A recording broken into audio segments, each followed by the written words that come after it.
Hello and welcome back to the channel. Today we're going to be considering a simpler way to write an expression like this in terms of its partial fractions.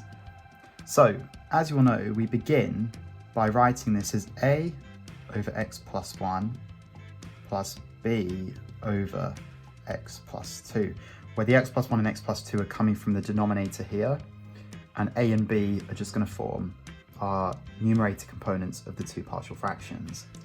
So, what we now do to do this in a simpler way is, if we consider this first term here, so this one to begin with, well, if we look at the denominator, it's x plus 1.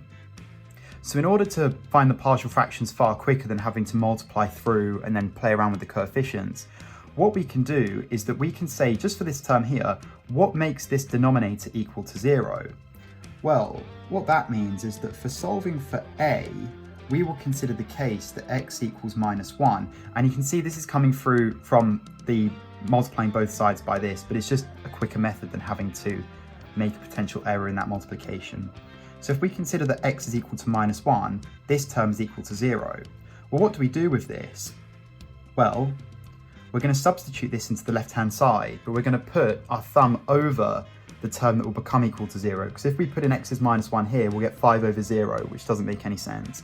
So if we put our thumb over that, we get 5 over x plus 2, which is equal to 5 over, in this case, minus 1 plus 2, which equals 5 over 1, which equals 5. So therefore, a is 5.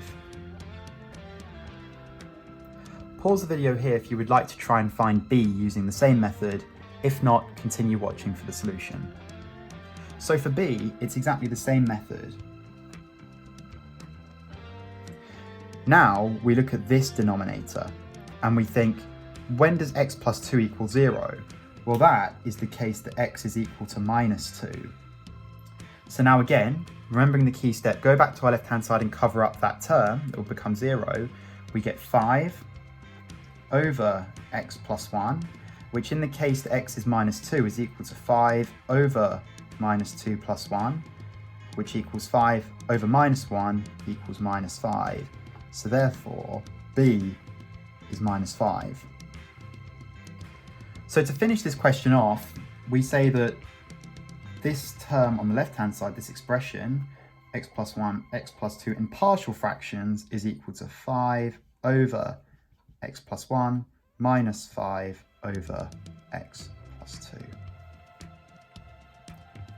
Thank you for watching, and I'll see you in the next one.